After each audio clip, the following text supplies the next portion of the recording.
हे नंद नंदना श्री राधे माधवा मुरलीधरा मन मोहना। हे नंद नंदना श्री राधे माधवा हे नंद नंदना श्री राधे माधवा मुरलीधरा मन मोहना। श्री नंद नंदना श्री राधे माधवा मुरलीधरा मन मोहना। श्री नंद नंदना हे राधे माधवा मुरलीधरा मन मोहना। श्री नंद नंदना श्री राधे माधवा मुरलीधरा मन मोहना।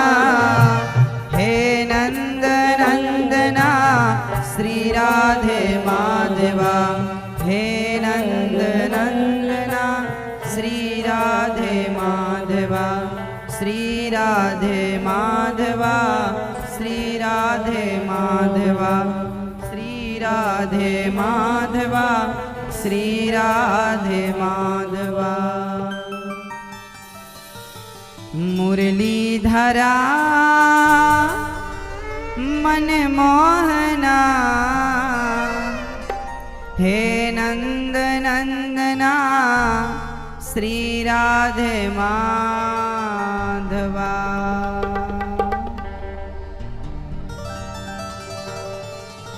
बोलिए भागवत भगवान की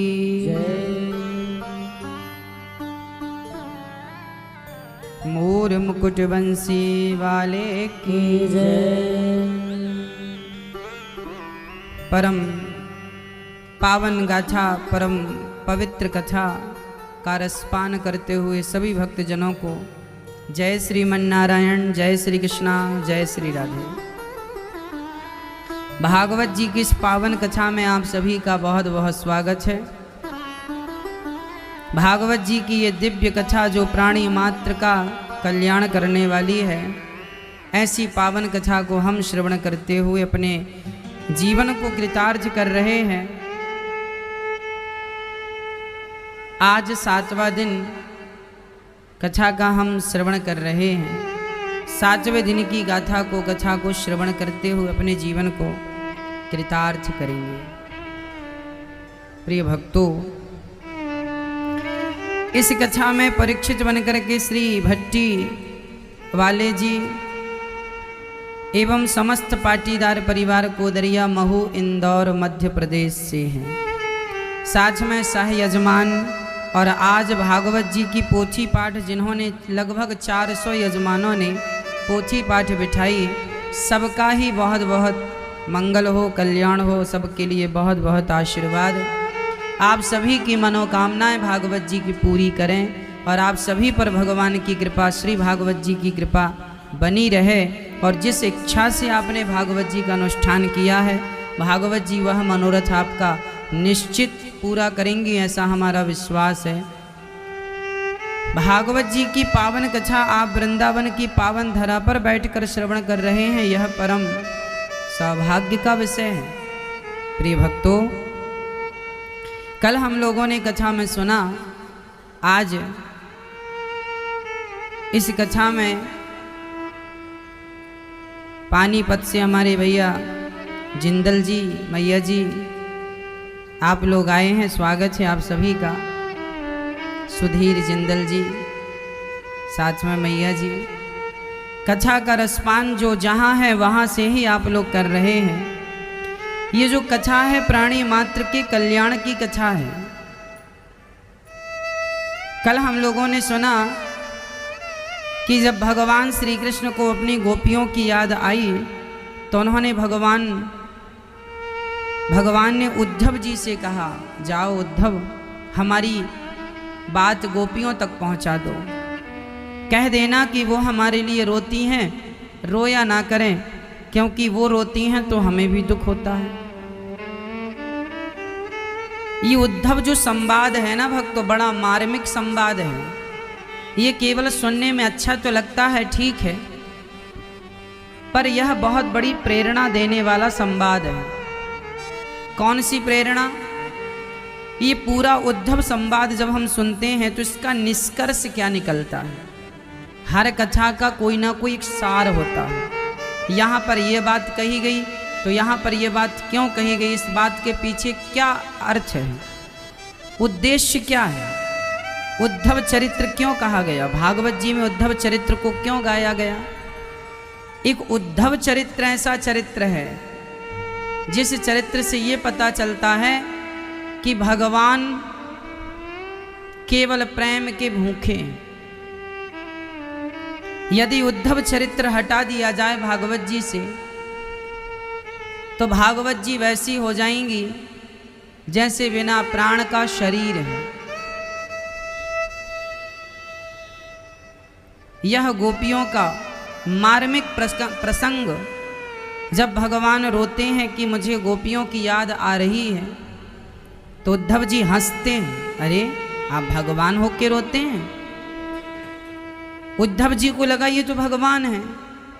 लेकिन एक बात बताएं मैया, प्रेम तो सबसे ऊंचा है। उद्धव जी ज्ञानी थे, इसीलिए वह प्रेम की भाषा समझ नहीं पा रहे थे। और एक बात और बता दूं, यदि प्रेम को समझना है तो ज्ञान के शिखर से नीचे उतरना पड़ेगा। पानी सब जगह बराबर बरसता है, पर पानी वहीं भरता है जहाँ गहराई होती है। पहाड़ में पानी नहीं भरता, तालाब में पानी भरता है। तालाब गहरा है, पहाड़ ऊंचा है। जो ज्ञान की ऊंचाई में रहेगा वह कभी प्रेम के जल को नहीं समेट पाएगा।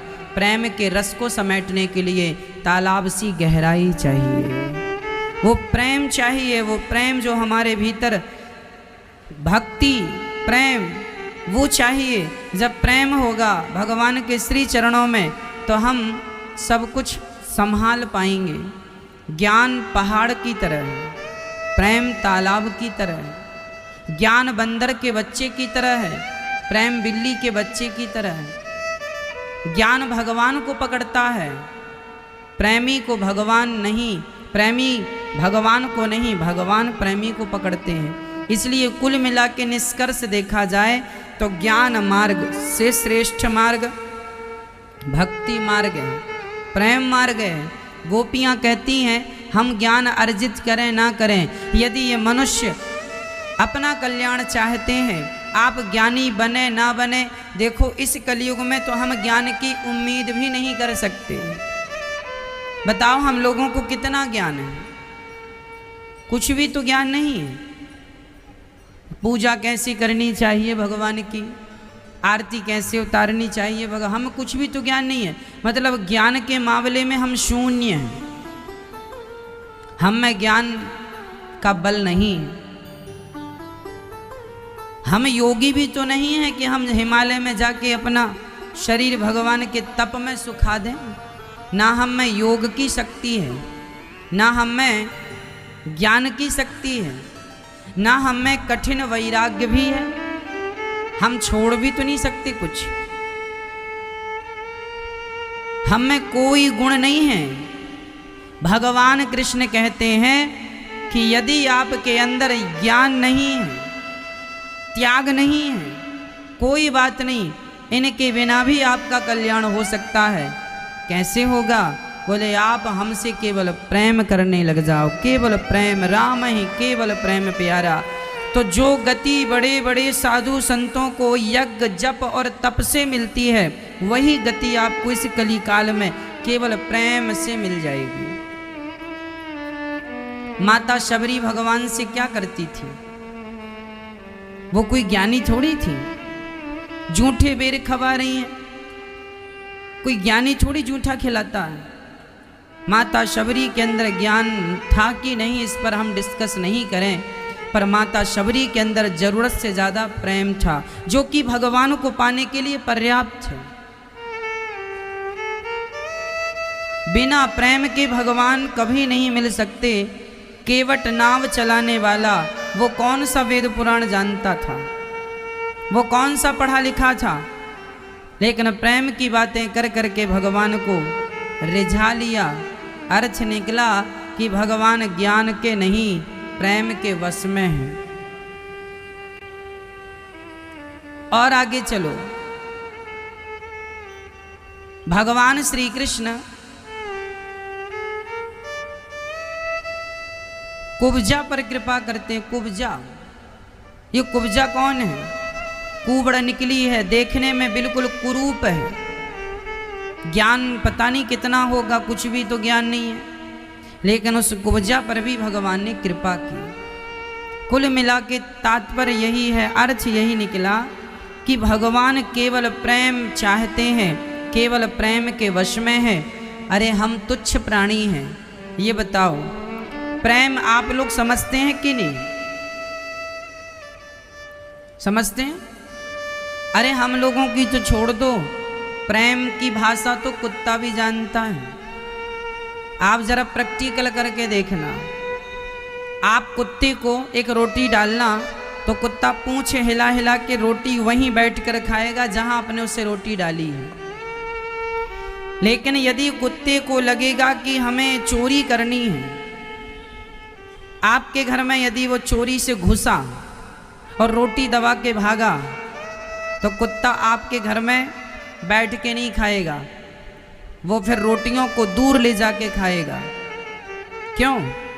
क्योंकि वो जानता है ये चोरी की रोटी है, यहाँ खाऊंगा तो लाठियाँ पड़ेंगी, इसलिए उन रोटियों को दूर खाता है। और जो ईमानदारी से आप देते हैं प्रेम से, वो वहीं पूंछ हिला के खाता है। तो प्रेम की भाषा तो कुत्ता भी समझता है, प्रेम तो कुत्ता भी जानता। ये सारी दुनिया टिकी किस पर है? किस पर? आपकी माँ आपसे प्रेम ना करे, सोचिएगा, विचार कीजिएगा। आपकी माँ आपसे प्रेम ना करे, आपका पिता आपसे प्रेम ना करे, आपका पुत्र आपसे प्रेम ना करे, आपकी पत्नी आपसे प्रेम ना करे, आपका पति आपसे प्रेम ना करे, आपका भाई आपसे प्रेम ना करे, तो बिना प्रेम के आपका जीवन कैसा होगा? आप अपने घर में किसी से प्रेम ना पाएं तो आपका मन उस घर में लगेगा? जहां आपसे कोई प्रेम नहीं करता, आप वहां थोड़ी देर रुकते हैं? बोलो नहीं। जहां आपको प्रेम मिलता है वहां आप बहुत समय गुजारते हैं। जहां आपको प्रेम नहीं मिलता, आप वहां घंटे भर भी नहीं रह सकते।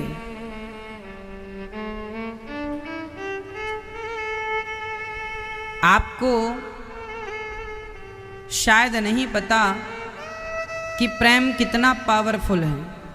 लोहे की जंजीरों से किसी को बांध दिया जाए भक्तों, तो शायद वो लोहे की जंजीर तोड़ के भाग जाएगा, पर प्रेम की जंजीर से किसी को बांध दोगे ना, वो प्रेम की जंजीरों को नहीं तोड़ सकता। लोहे की जंजीरें तोड़ी जा सकती हैं, प्रेम की जंजीरें नहीं तोड़ी जा सकती। मतलब प्रेम तो लोहे से भी मजबूत है, प्रेम लोहे से मजबूत है। इसलिए हम कहा करते हैं कि भगवान को फॉर्मेलिटी बिल्कुल पसंद नहीं है।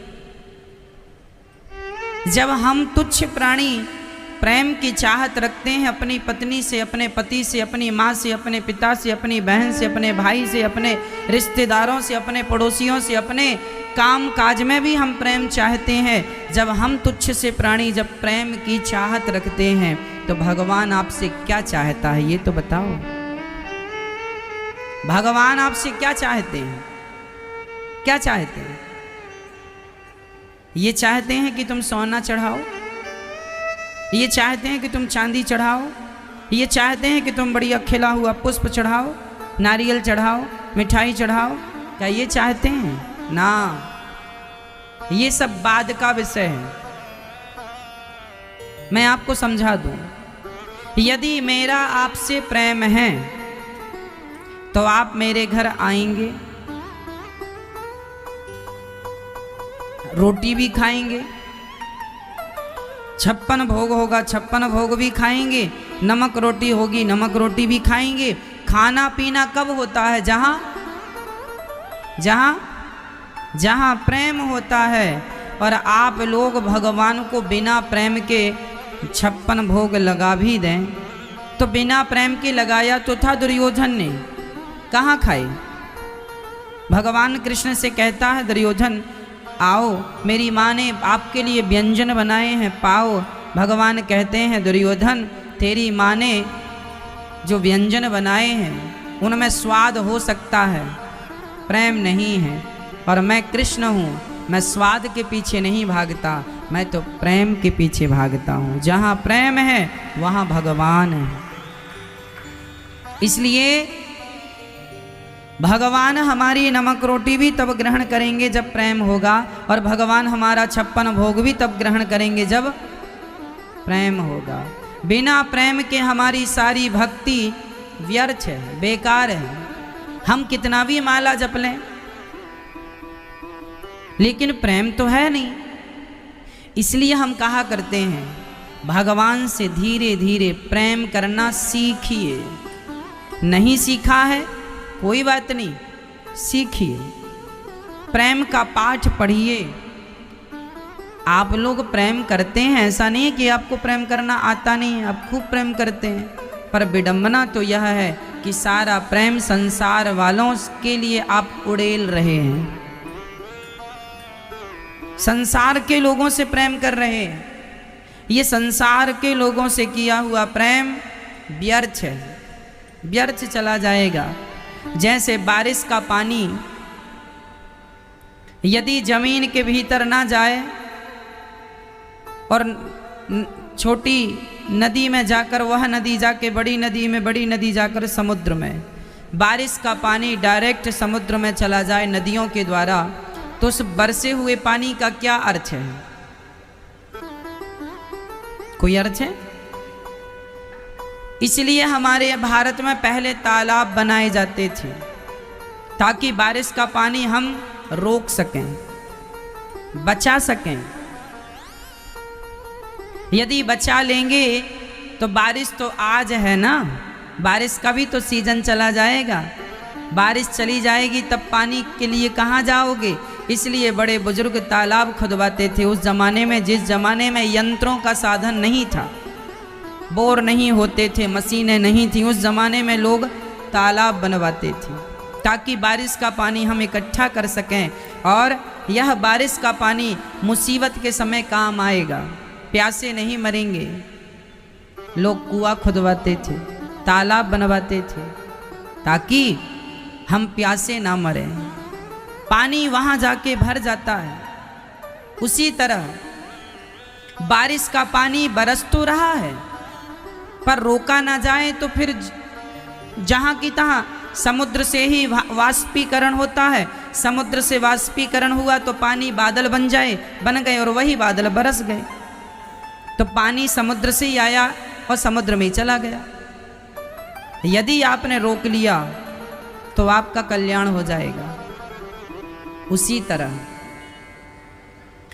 ये जो भगवान की कृपा है सब पर बराबर बरस रही है। जैसे पानी सबके घर में बराबर बरसता है, जैसे पानी सबके घर में बराबर बरसता है, पर कोई उस पानी को बचा लेता है, रोक लेता है, कोई नहीं रोक पाता। उसी तरह भगवान की कृपा बराबर बरस रही है। पर जो प्रेम का तालाब जिनका है, भक्ति की गहराई जिनकी है, उस गहराई में भगवान की कृपा तो भर जाती है, रुक जाती है। और जिनके अंदर वो प्रेम नहीं, वो भक्ति की गहराई नहीं, उनके यहाँ भी कृपा बरसी थी पर तुम उस कृपा को समेट ना पाए, रोक ना पाए। आई तो थी, चली गई, पानी बरसा तो था, बह गया। इसलिए भगवान की कृपा तब होगी जब हम प्रेम जान जाएंगे। प्रेम ही भगवान को प्राप्त करने का एकमात्र साधन इस कलिकाल में है। इसलिए भगवान से केवल प्रेम किया जाए। कैसा प्रेम किया जाए? जैसा पुत्र से करते हैं, जैसे हम अपने रिश्तेदारों से करते हैं, अपनों से करते हैं, अपने शरीर से करते हैं। ये सारा प्रेम भगवान से करो। संसार की तरफ ये प्रेम उड़ेलने से कोई फायदा नहीं। व्यर्थ में बह जाएगा। बारिश का पानी बह गया, ऐसे तुम्हारा प्रेम भी संसार के प्रति था, व्यर्थ चला गया। इसलिए राम ही केवल प्रेम प्यारा, जान ले ये जो जाननिहारा। भगवान से प्रेम हो जाए। गोपियों का प्रेम भगवान से इतना ज़्यादा था कि गोपियाँ वृंदावन, ये वही धरती जहाँ बैठी हैं माँ, ये वही धरा है जहाँ बैठकर गोपियाँ श्याम सुंदर का इंतजार करती थीं। अब आएंगे, 2 दिन कह के गए हैं, अब आएंगे, अब आएंगे। तब भगवान ने उद्धव से कहा, उद्धव तुम छोटा सा एक काम कर दो। क्या काम है श्याम सुंदर? जरा वृंदावन चले जाओ। क्या करेंगे वहाँ? हमारी गोपियाँ मिलेंगी, उनसे कह देना कि वो रोया ना करें। तो उद्धव ने कहा, वो रोती क्यों हैं? बोले हमारी याद में रोती हैं। अच्छा, आपकी याद क्यों करती हैं? क्योंकि हमने उनसे प्रेम किया है ना, उन्होंने हमसे प्रेम किया है। अच्छा, तो आप ही चले जाओ। उद्धव जी ने कहा, हमें क्यों भेज रहे हो? जब आपसे वो प्रेम करती हैं, आप उनसे प्रेम करते हैं, तो आप ही क्यों नहीं चले जाते? मथुरा से वृंदावन बहुत दूर नहीं था, आज भी नहीं है, देख लो ना, 10 किलोमीटर लगभग, सीधा जाएंगे 10 किलोमीटर है, लगभग 10 से 12 किलोमीटर मथुरा, बहुत दूर नहीं है। 2-2.5 घंटे का रास्ता पैदल है। मथुरा से वृंदावन बहुत दूर नहीं है। उद्धव जी ने कहा, श्याम सुंदर आप क्यों नहीं चले जाते? आप क्यों नहीं गोपियों को समझा देते? आप क्यों नहीं सांत्वना दे देते? भगवान बोले, मैं चला तो जाता, पर मैं जाऊंगा, मेरी गोपियां मुझे देखकर रोएंगी और फिर मुझे आगे द्वारिका जाकर लीला करनी है। एक बार तो वियोग हो गया, दोबारा जाके फिर वापस आऊंगा, वो वियोग फिर वो सह ना पाएंगे। एक बार तो जैसे तैसे वो जिंदा हैं, मैं दोबारा चला गया और 10 दिन रह गया गोपियों के बीच में, और फिर कहूँगा कि अब मुझे द्वारिका जाना है, आगे की लीला जो करनी है, तो फिर वो एक बार तो वियोग सहन कर चुकी, वो दोबारा मैं तो मर जाएंगी। इसलिए मजबूरी मेरी है, मैं दोबारा नहीं जा सकता। एक काम करो उद्धव, मैंने 2 दिन का कह दिया था कि आऊंगा। उद्धव जी बोले, कन्हैया तुम बहुत झूठे हो। क्यों झूठा हूं मैं? जब आपको जाना ही नहीं था तो आपने झूठा आश्वासन क्यों दिया कि मैं 2 दिन बाद आ जाऊंगा? क्यों कहा आपने? कह दिया उद्धव जी से श्याम सुंदर ने। क्या बताऊं उद्धव, यदि मैं कह देता कि मैं कभी नहीं आऊंगा तो शायद मेरी गोपियां प्राण त्याग देती। मैं आऊंगा, मैं आऊंगा, मैं जब ये कह के आया कि सखियों मैं आऊंगा, तो मेरे आने के इंतजार में गोपियां पलकें बिछाए खड़ी हैं। कह देता कि कभी नहीं आऊंगा, तो वो कहती कि अब नहीं आएगा तो अब जीने से क्या फ़ायदा, मर जाऊंगी। मैं आऊंगा, कम से कम वो मेरे इंतज़ार में जिंदा तो हैं, नहीं तो मर जाएंगी। उन्हें जिंदा रखना है, इसलिए मैंने कह दिया कि 2 दिन बाद आऊंगा। किसी के प्राणों की रक्षा के लिए झूठ कह दिया जाए तो वह झूठ झूठ नहीं होता। और वही सिद्धांत को फॉलो किया भगवान ने, वह झूठ झूठ नहीं है। किसी के प्राणों की रक्षा के लिए झूठ कह दिया जाए तो उस झूठ से पाप नहीं है। भगवान ने भी कह दिया मैं 2 दिन बाद आऊंगा, नहीं आए, झूठ कह दिया ना। क्यों कह दिया? क्योंकि इतनी सारी गोपियों की प्राणों की रक्षा करनी थी, ये उद्देश्य है। आपको भी झूठ बोलने की इजाजत है, पर कब? जब आपके झूठ बोलने से किसी व्यक्ति की जान बच रही हो। उस व्यक्ति की जान बचाने के लिए यदि आप झूठ बोलते, स्त्रीषु नर्म विवाहे च वृत्यर्थे प्राण संकटे। कुछ स्थान ऐसे हैं जिन स्थानों के लिए शुक्राचार्य जी आदेश दे रहे हैं, इन स्थानों पर झूठ बोल देना चाहिए। किसी की रक्षा हो रही है हमारे झूठ बोलने से, वहां झूठ बोलना। स्वयं की रक्षा के लिए नहीं, स्वयं के स्वार्थ के लिए नहीं। जहां हमारे झूठ बोलने से औरों की रक्षा हो रही, वहां झूठ बोलना चाहिए। पर ऐसी स्थितियां जीवन में रोज रोज तो नहीं आती, क्या आती हैं? इसलिए इससे ये ना समझ लेना कि हमें झूठ बोलने की आज्ञा मिल गई। ये सारी जिंदगी में एक बार शायद किसी के जीवन में ये स्थिति उत्पन्न हो कि झूठ बोलना पड़े। भगवान ने कह दिया मैं 2 दिन बाद आऊंगा, नहीं आए, ये झूठ हो गया। क्यों बोला झूठ आपने? क्योंकि इतनी सारी गोपियों की, माता यशोदा की रक्षा करनी थी। इसलिए भगवान कहते हैं उद्धव जाओ मेरी गोपियों को समझा देना। अच्छा, उद्धव जी ने जरा सीना तान के चलने लगे थे, ऐसे उन्हें बड़ा घमंड आ गया था अपने ज्ञान का। भगवान बोले इनका ऑपरेशन करना पड़ेगा, इनका इलाज करना पड़ेगा। तो इनका इलाज कौन करेगा? भगवान बोले मैं तो नहीं कर सकता। ज्ञानी का इलाज करेगा कौन? बोले प्रेमी करेंगे। इसलिए भगवान ने उद्धव जी को, अभी तो बृहस्पति जी ने पढ़ाया है। उद्धव जी के गुरु कौन? बृहस्पति जी। भगवान कहते हैं उद्धव जी आपको अभी बृहस्पति जी ने पढ़ाया है। कुछ तो आपने पढ़ लिया, पर कुछ पढ़ना बाकी है। तो जो पढ़ना बाकी है वो पढ़ाने के लिए भगवान ने उद्धव को वृंदावन भेज दिया। जाओ, अभी प्रेम का पाठ तुमने नहीं पढ़ा, वो प्रेम का पाठ पढ़ के आओ। है प्रेम जगत में सार, और कुछ सार नहीं। मन कर ले प्रभु से प्यार, और कुछ सार नहीं। कहा घनश्याम ने उद्धव से वृंदावन जरा जाना, वहाँ की गोपियों को ज्ञान का कुछ तत्व समझाना। विरह की वेदना में वे सदा बेचैन रहती हैं, तड़प कर आह भरती हैं और रो रो कर ये कहती हैं। क्या कहती हैं? है प्रेम जगत में सार, और कुछ सार नहीं। मन कर ले प्रभु से प्यार, और कुछ सार नहीं। भगवान कहते हैं उद्धव जाओ वृंदावन, वहाँ केवल प्रेम है, केवल प्रेम।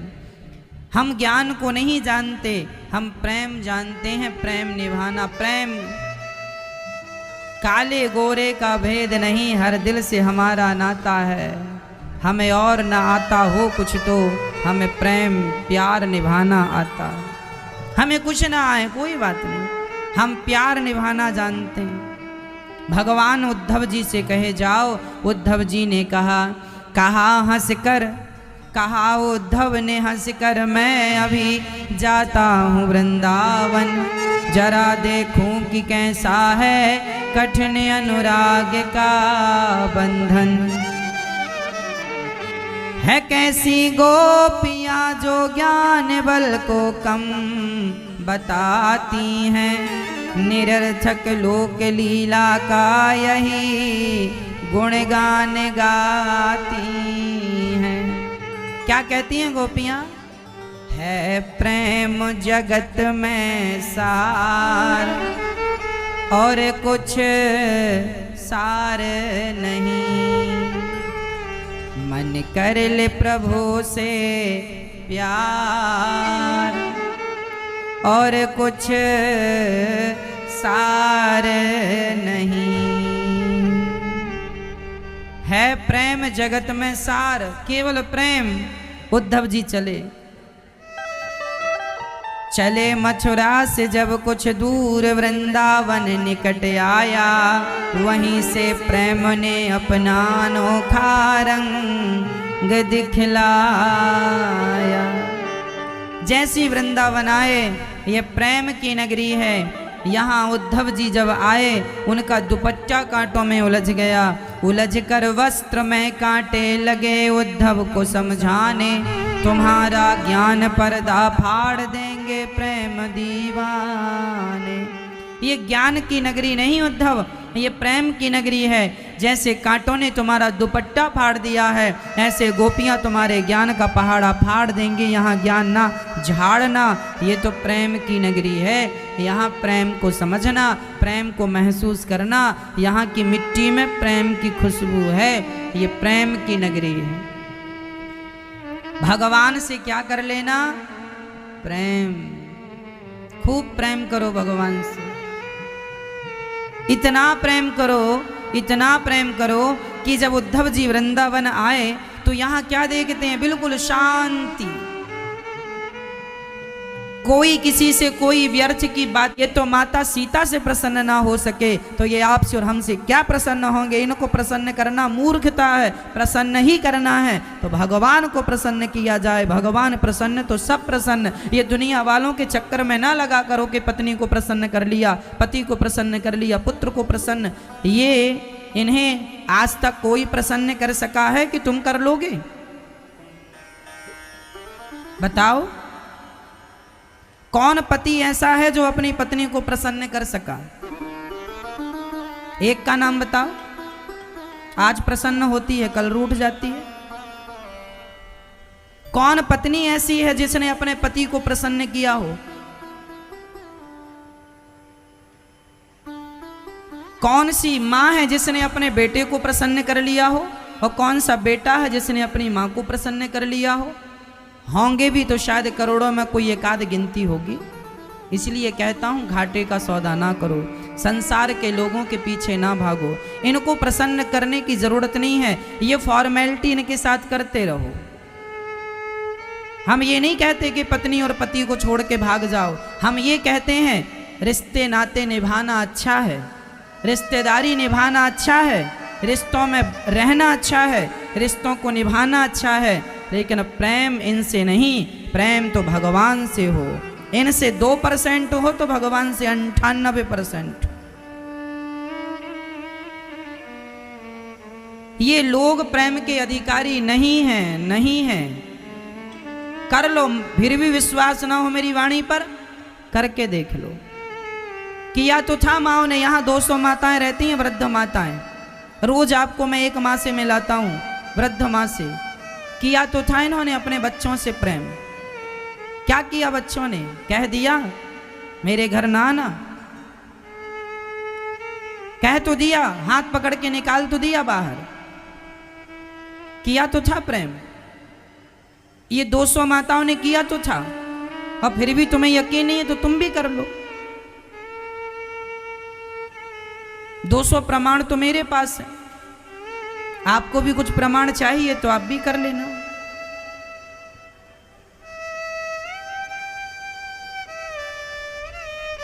ये दुनिया नहीं जानती। सच्ची बताऊं मेरी मां, प्रेम का मूल्य क्या है?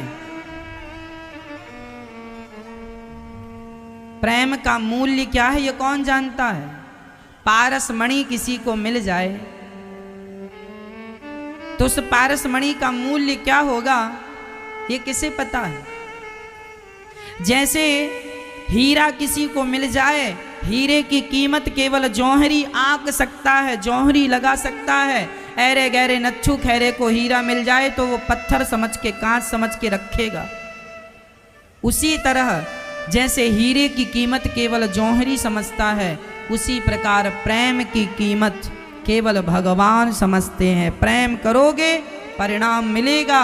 संसार के लोग प्रेम की कोई वैल्यू नहीं करते। इनके लिए प्रेम का कोई मायने नहीं है। यदि प्रेम के कोई मायने होते संसार के लोगों के लिए तो बताओ, शादी विवाह में प्रेम को देखा जाता है कि पैसे को देखा जाता है? यदि प्रेम के मायने होते तो प्रेम ही होता, फिर शादी विवाह में तो खचाखच लेन देन होता है, साहब इतना नहीं इतना चाहिए, हाँ या ना। किसी को तुम्हारे प्रेम से कोई लेना देना नहीं है, सबको तुम्हारे पैसों से मतलब है। इसलिए ये संसार के झूठे चक्रव्यूह में ना उलझ जाना। ये दुनिया जैसी दिखती है वैसी है नहीं। प्रेम इनसे ना किया जाए। मीराबाई बहुत अच्छी थी, वो समझ गई कि संसार के लोगों से प्रेम करूंगी तो घाटे में रहूंगी, और गिरधर गोपाल से प्रेम कर लिया उसने तो सदियां बीत गई, आज तक जिंदा है, वो मरी ही नहीं। और तुम जिंदा होके भी मरे हो क्योंकि तुम दुनिया से प्रेम करते हो। वो मरकर भी अमर हो गई और हम जिंदा होकर भी मरे समान हैं। फर्क कितना है कि वो भगवान से प्रेम करती थी और हम संसार के लोगों से प्रेम करते हैं। इसलिए वो मरकर भी अमर हो गई और हम अभी जिंदा हैं फिर भी मरे तुल्य हैं। हमें पता ही नहीं हमें प्रेम किससे करना है, हमें इतनी तो नॉलेज नहीं है ना। काश लोग ये छोटी सी बात को समझ लें। मेरे इन शब्दों का अर्थ ये बिल्कुल नहीं है कि आप अपनी पत्नी को छोड़ दीजिए, ना जी। मेरा अर्थ ये बिल्कुल नहीं है कि आप अपनी जिम्मेदारियों से भाग जाइए। मेरा अर्थ यह है अपनी सारी जिम्मेदारियों को पूर्ण रूप से निभाइए, पैसा बहुत कमाइए, अपने आप को सफल अच्छे से बनाइए, खूब सफल बनो, खूब पैसा कमाओ, परिवार में खूब प्रसन्न चित्त से रहो, खुश रहो, लेकिन प्यार भगवान से ही करना, दुनिया के लोगों से ना करना। व्यवहार दुनिया से करना, प्रेम भगवान से।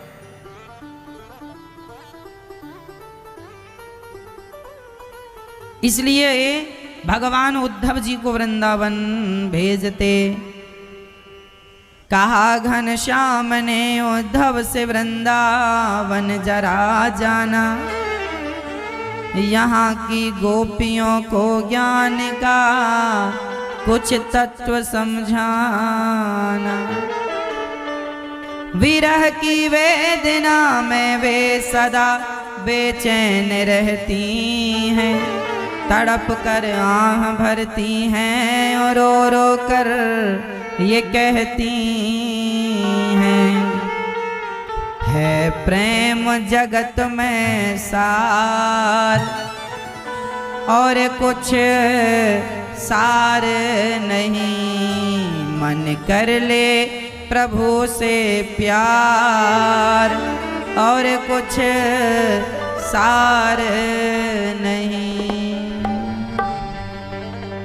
उद्धव जी वृंदावन आए, माँ यशोदा से भेंट हुई। माँ रो रही हैं, कभी पालकी को, खाली पालकी को हिलाती हैं, कभी लाला को कपड़े गोद में लेकर झूला झुलाती हैं। उद्धव जी ने देखा, माँ क्या कर रही हो, पागलों की तरह व्यवहार। कह दिया माँ यशोदा ने, उद्धव जब से कृष्ण गया है, कह के गया 2 दिन बाद आऊँगा। अरे यही कह देता कि नहीं आऊँगा तो मैं कब की मर गई होती उद्धव, प्राण भी तो नहीं निकलते। इसलिए कि आ गया और उसने कहा कि माँ मुझे रोटी खिला दो, माँ मुझे दूध पिला दो, तो फिर कौन दूध पिलाएगा, कौन उसे मक्खन खिलाएगा। इसलिए तो मैं जिंदा हूँ उद्धव। क्या बात है भक्तों, माँ यशोदा जिंदा है किसके लिए? जोर से बोलो, भगवान के लिए। आप जिंदा हैं किसके लिए? आप जिंदा हैं किसके लिए? बच्चों के लिए, पत्नी के लिए, पति के लिए। आप लोग जिंदा हैं किसके लिए? बच्चों के लिए। महाराज जी हमारे बच्चों का क्या होगा? फर्क इतना ही है कि माँ यशोदा जिंदा थी केवल कृष्ण के लिए, गोपियाँ जिंदा थी कृष्ण के लिए, और ये संसार के लोग जिंदा हैं अपने परिवार के लिए। जिस इसलिए तुम्हें परिवार तो मिलता है, भगवान नहीं मिलता, क्योंकि तुम उनके लिए जिंदा ही नहीं हो।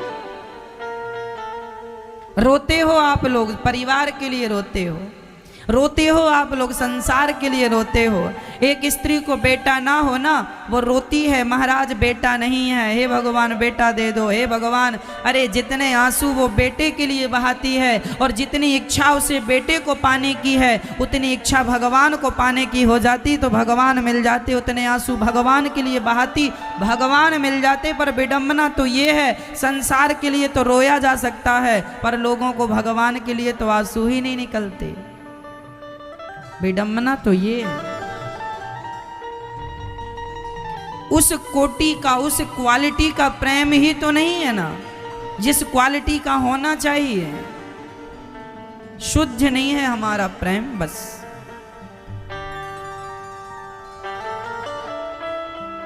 उद्धव मां यशोदा को समझाते हैं, न माता न पिता तस्य, न भार्या न सुतादयः, नात्मीयो न परश्चापि, न देहो जन्म एव च। माँ वो भगवान है जिनके लिए तुम रोती हो। उद्धव से माँ ने कहा, उद्धव मुझे ज्ञान ना दे बेटा, वो भगवान है माना कि, पर तेरे लिए भगवान है, मेरे लिए तो मेरा पुत्र है। जाकी रही भावना जैसी, प्रभु मूरत देखी तिन तैसी। उसी परमात्मा को कोई भगवान कहकर बुलाता है, तो उसी परमात्मा को माँ यशोदा बेटा कह करके बुलाती है। जो जिस भाव से पुकारता है, भगवान उसको उस भाव से मिलते हैं। भगवान क्या है? भगवान वो हैं जो आप मानते हैं। द्रौपदी ने भगवान को भाई माना, तो भाई बन के आए कि नहीं बचाने, लाज साड़ी बचाने, खींचने, दुशासन खींचा, बढ़ा दी कि नहीं? यदि बहन बन के तुम उसे भाई बनाओगी तो तुम्हारा भाई बन के भी आएगा। नानी बाई का भाई बन के आया, मायरा भरने के लिए नरसिंह मेहता की बेटी। भाई बनाओगी तो भाई बन के आएगा। द्रौपदी ने भाई बनाया, मां यशोदा ने बेटा बनाया, ग्वाल वालों ने मित्र बनाया, सखा। अर्जुन ने भगवान को गुरु बनाया, कृष्णम वंदे जगत गुरुम शिष्यस्ते हम, मैं आपका शिष्य हूं। अर्जुन ने गुरु बनाया, तो गुरु बन के उपदेश दिया कि नहीं गीता का? गुरु कहा तो गुरु बन के गीता सुना दी, और मित्र कहा तो मित्र बन के रथ को हाँक दिया। भगवान को जिस भाव से पुकारेगा भक्त, भगवान उस रूप में तुरंत प्रकट हो जाएंगे। गुरु कहोगे तो वो तुम्हारे गुरु भी बन जाएंगे, और तुम मित्र कह दोगे, सखा कह दोगे तो तुम्हारा रथ भी हाँकने लगेंगे। हाँका कि नहीं? फिर जाकी रही भावना जैसी, प्रभु मूरत देखी तिन तैसी। भगवान किस रूप में आप उन्हें देखना चाहते हैं वो आप पर निर्भर करता है। आप देखिए, अपनी भावना आप बनाइए। आप अपनी भावना को बनाने के लिए स्वतंत्र हैं। आपको किस रूप में देखना है?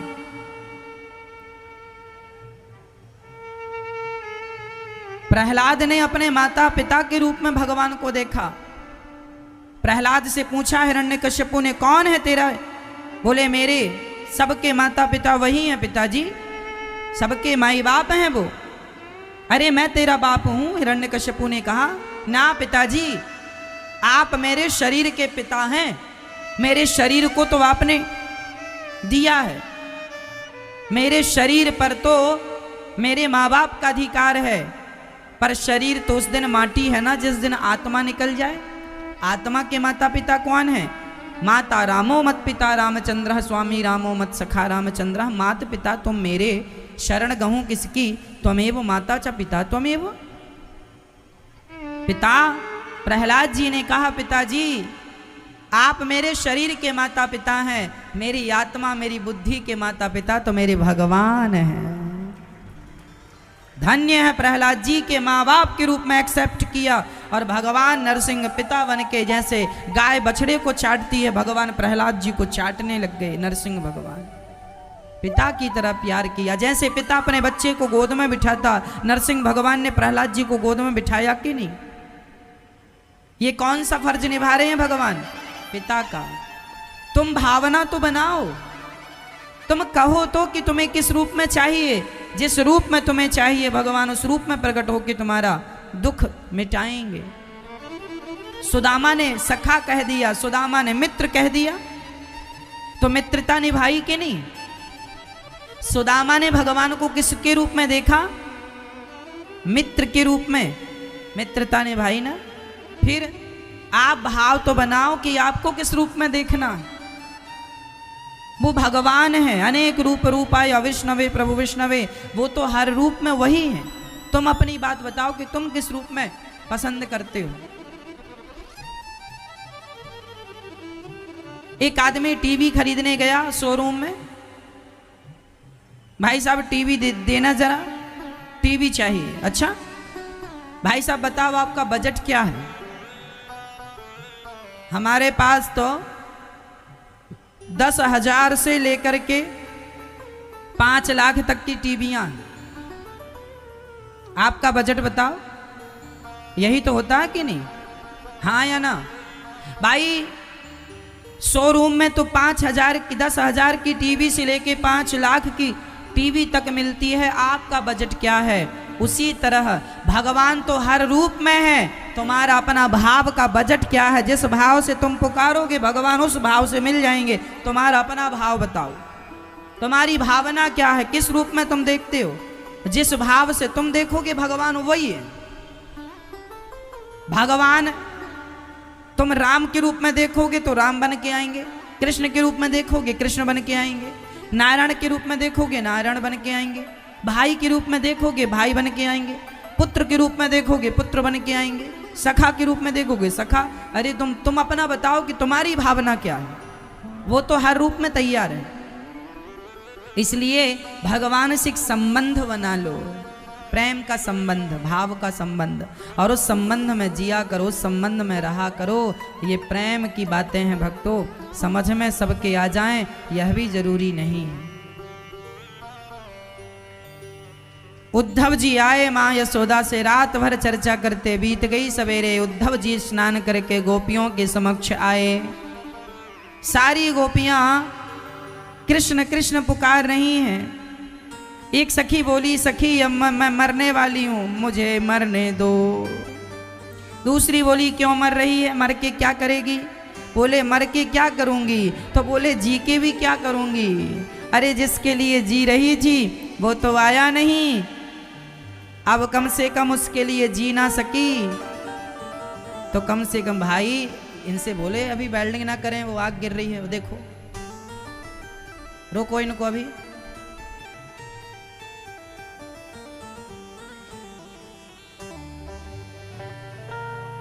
जी ना सकी